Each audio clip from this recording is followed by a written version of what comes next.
Bonjour et bienvenue sur J'améliore mes maths. Cette vidéo est une version écourtée d'un corrigé déjà publié sur notre chaîne. Elle vous permettra d'économiser du temps tout en apprenant correctement. Nous avons ce triangle LMN où le côté LM mesure 8 cm et le côté NM mesure 8 racine de 2 cm. On nous dit aussi que LM est égal à LN. Nous devons répondre par vrai ou faux à l'affirmation suivante. Le triangle LMN est rectangle et isocèle.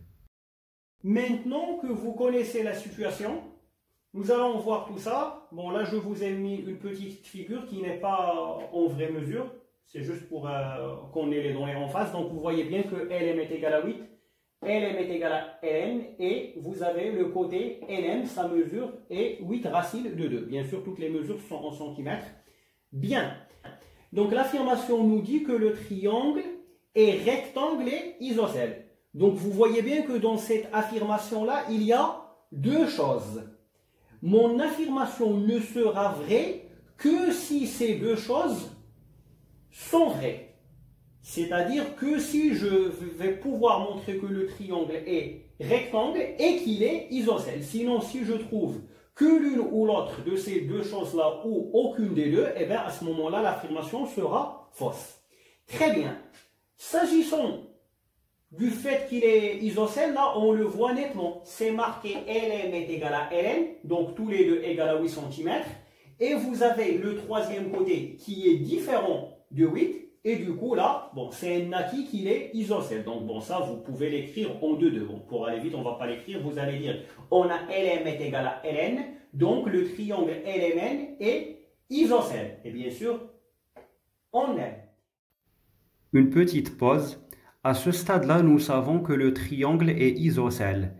Mais est-ce qu'il est rectangle ou pas? Nous allons voir. Avant de poursuivre le corrigé, j'aimerais souligner que ici ce n'est pas le théorème de Pythagore que nous allons utiliser, car le théorème de Pythagore, on l'utilise lorsqu'on sait déjà que le triangle est rectangle, ce qui n'est pas le cas ici. Ici, plutôt, on cherche à montrer que le triangle est rectangle. Le reste de la vidéo vous montrera comment on va faire ceci.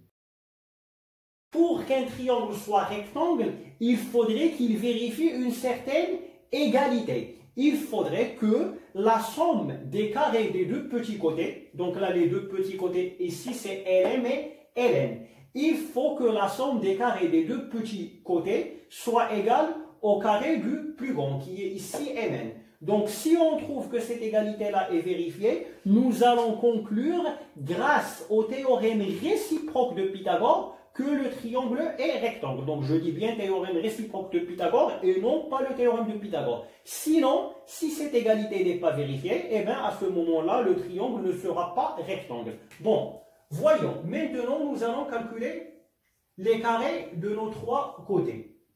LM au carré, c'est 8 au carré, qui est 64.